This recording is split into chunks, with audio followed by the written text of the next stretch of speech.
Es fühlt sich fast schon ein bisschen surreal an, aber nach jahrelangen Verschiebungen, nach so viel Hoffen auf das kleinste Lebenszeichen, ist Hollow Knight Silksong jetzt endlich da für 20 Euro auf PC und allen Konsolen, auch noch für PlayStation 4, Xbox One und Switch 1. Und es ist eingeschlagen wie eine Bombe.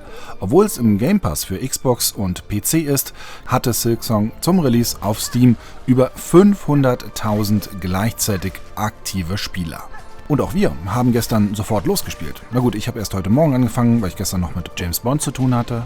Aber mein Kollege Sören Dietrich war sofort am Start, denn er ist auch ein großer Fan des ersten Teils.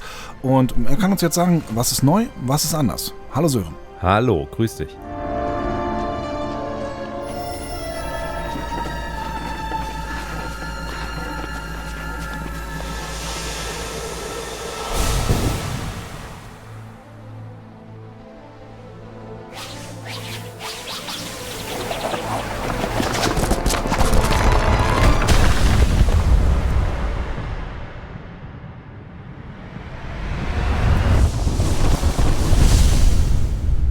Hollow Knight Silksong. Endlich ist es da und wir haben eine neue Spielfigur, Hornet. Die kennen wir zwar schon aus dem ersten Teil, aber da konnten wir sie halt nicht steuern. Was ändert sich denn jetzt durch Hornet? Wie fühlt sich das anders an?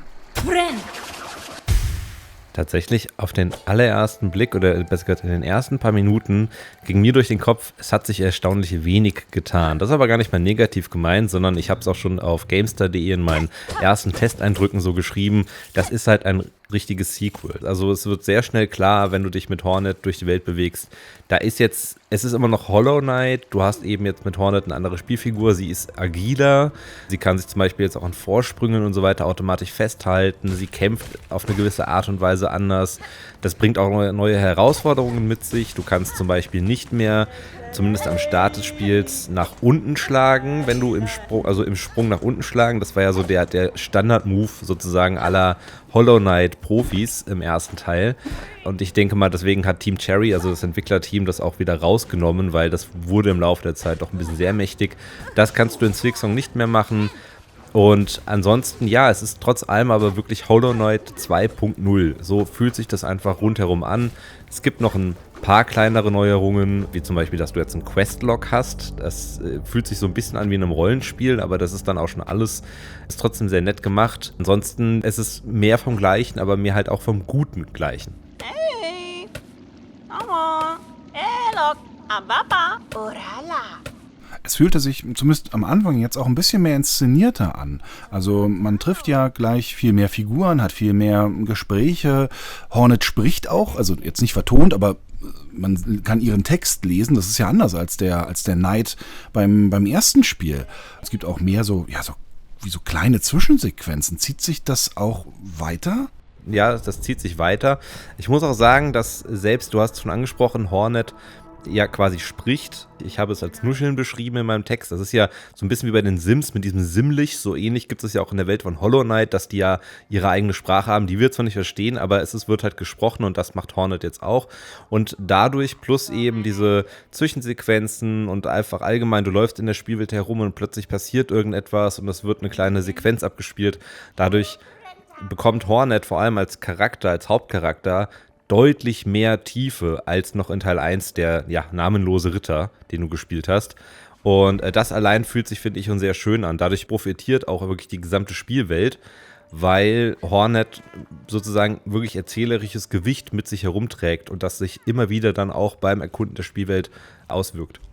Jetzt kam das Spiel gestern halt erst raus. Es gab halt auch keine Testversion, also niemand hat das vorher irgendwie richtig sehen können. Von daher wissen wir auch einfach immer noch nicht, wie umfangreich das so ist. Aber gibt es zumindest Indizien? Sie haben ja rückblickend auch immer gesagt, dass es so oft verschoben wurde, weil sie halt immer mehr dazu gebaut haben. Aber können wir irgendwie abschätzen, in welcher Größenordnung wir hier unterwegs sind? Es gibt ja auch jetzt inzwischen schon erste kleinere Leaks durch Steam, durch die Steam Achievements. Daraus lässt sich allein schon sehr viel ableiten. Ich habe es mir nicht im Detail angeschaut, weil ich mich natürlich jetzt nicht spoilern lassen möchte.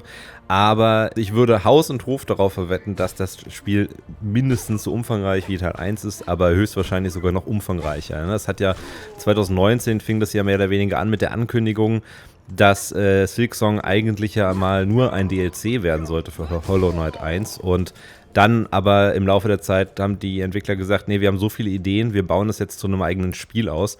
Und dann hat natürlich jeder, auch wir Hardcore-Fans, haben natürlich dann damit gerechnet, na gut, dann dauert das halt jetzt 2 Jahre oder so und dann kommt Silksong raus und das wird dann halt so groß wie Teil 1 und jetzt sind es halt inzwischen 6 Jahre geworden und es würde mich wundern und es gab auch schon eben trotz der Funkstille in den letzten Jahren immer wieder auch so ein paar Gerüchte von nahestehenden Quellen der Entwickler, dass Silksong gigantisch groß geworden ist. Ne? Also wenn du in Teil 1 konntest du ja gute 40 Stunden verbringen, wenn du diesen berühmt-berüchtigten 112% Spielstand erreichen wolltest und ich würde mal sagen, hier kannst du mal bestimmt noch eine ganze Reihe an Stunden hinten dranhängen in Silksong. In den letzten Jahren waren ja Zahlen aufgetaucht, dass zu doppelt so viele Bänke, also Speicherpunkte alleine geben soll, über 160 neue Gegner, falls das tatsächlich am Ende jetzt so stimmt, aber es spricht durchaus, auch wenn man sich die Achievements anschaut, ein bisschen was dafür.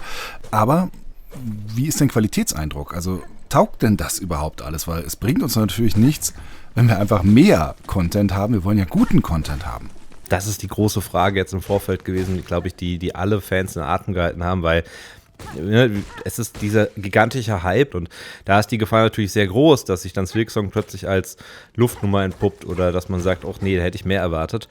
Ich kann jetzt zumindest an dem Stand, an dem ich jetzt bin, sagen, es ist alles, was ich mir erhofft habe, also nur kurz zum Abholen, von wo ich komme, weil es gibt natürlich Leute, die haben Hollow Knight einmal gespielt oder einmal kurz reingeschaut. Ich habe es 3-mal normal durchgespielt und danach auch noch diverse Speedrun-Versuche und so unternommen. Also ich bin locker bei mehreren 100 Stunden in Hollow Knight. Also ich kenne das Spiel in- und auswendig und habe entsprechend hohe Ansprüche, gerade was das Movement angeht von Hornet, ne? Dieses Präzise, was du in Teil 1 hattest und auch diese fantastische Welt und die Musik und die ganze Atmosphäre und dieses Mysteriöse, das Gefühl des Verlassenseins, des Verlorenseins. Du weißt nicht genau, wo du hin musst und du entdeckst plötzlich irgendwelche neuen Gebiete. Also diese ganzen magischen Momente, die Teil 1 schon so fantastisch gemacht haben, habe ich auch bis jetzt alle in Silksong. Also es gibt eigentlich keine Hänger. Ich habe vereinzelt mal ein paar kleinere Kritikpunkte für mich selbst festgestellt.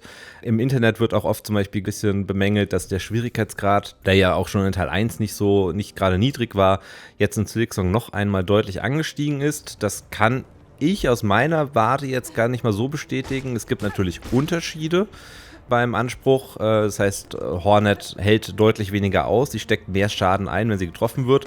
Dafür wiederum aber regenerierst du auch mehr Leben, wenn du die entsprechende Taste drückst. Also ich finde, es gleicht sich mehr oder weniger aus vom Schwierigkeitsgrad her. Alles in allem, ne, natürlich für ein finales Urteil ist es noch viel zu früh, gerade weil wir eben schon gesagt haben, das Spiel ist gigantisch groß. Aber aus dem jetzigen Stand heraus bin ich rundum zufrieden und selbst diese 6 Jahre Wartezeit haben sich tatsächlich für mich sehr gelohnt gerade. Ja, über 500.000 gleichzeitig aktive Spieler allein auf Steam. Das ist natürlich für einen Sidescroll-Metroidvania sehr, sehr außergewöhnlich. Warum passiert es jetzt ausgerechnet bei Hollow Knight? Also was war so besonders an Hollow Knight 1, dass die Vorfreude auf Hollow Knight 2 bzw. Silksong dermaßen durch die Decke gegangen ist und jetzt halt so einen Release ausgelöst hat?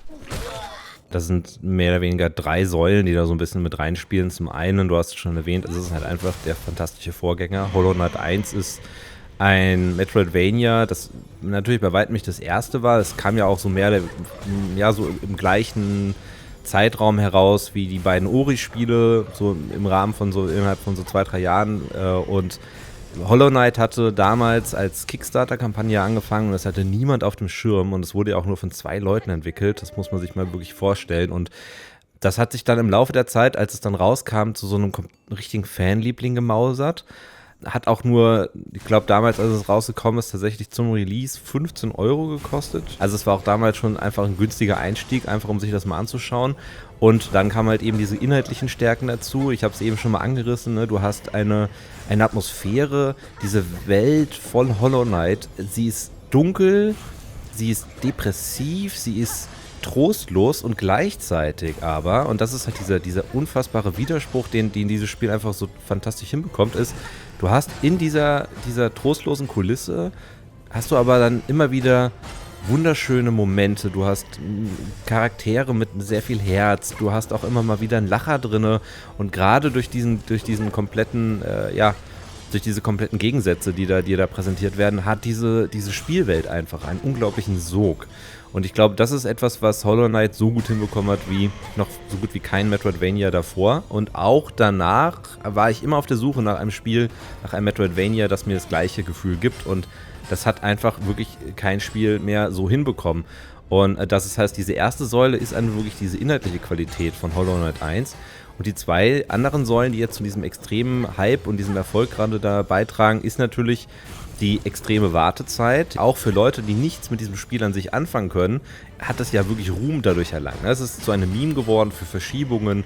Bei jeder Nintendo Direct-Ausgabe gab es dann schon diese ganzen Memes von wegen, jetzt die Fans warten wieder auf eine Silksong-Neuigkeit und dann kam nichts und es war halt irgendwann fast schon ein Running Gag. Und das hat natürlich auch zu einer immensen Popularität beigetragen. Jetzt will jeder wissen, selbst wenn man nichts mit Metroidvanias anfangen kann, die Leute wollen wissen, ist es so gut? Und da werden auch viele dabei sein, die sagen, hey komm, ich guck's mir einfach mal an. Und das ist nochmal die Überleitung zur dritten Erfolgssäule, die jetzt auch bei Silksong erneut zum Tragen kommt. Es ist wieder der Preis. Das Spiel kostet 20 € und Team Cherry hätte jetzt ja auch sagen können, hey, wir cashen jetzt richtig rein. Aber sie haben gesagt, nee, wir machen 20 € wieder, weil sie wollen halt, dass ihre Spiele von so vielen Menschen wie möglich auch gespielt werden können, auch von Leuten, die weniger Geld haben. Also du hast eine niedrige Einstiegshürde, du hast diesen mittlerweile kultigen Vorgänger und du hast diesen Schauwert dieser langen Entwicklungszeit. Also das sind 3 Faktoren, die da jetzt einfach mit einer extremen Power sich einfach in diesem Hype niederschlagen. Und ja, man sieht es ja an den Zahlen, was das jetzt auslöst. Auf Steam sind die ersten Nutzer-Reviews jetzt sehr positiv, das ist nicht sonderlich überraschend, aber es ist natürlich nur ein Ersteindruck. Gibt es denn irgendwas, wo du sagen würdest, das könnte dem Spiel noch, vielleicht nicht unbedingt das Genick brechen, aber zumindest zu einem Problem werden?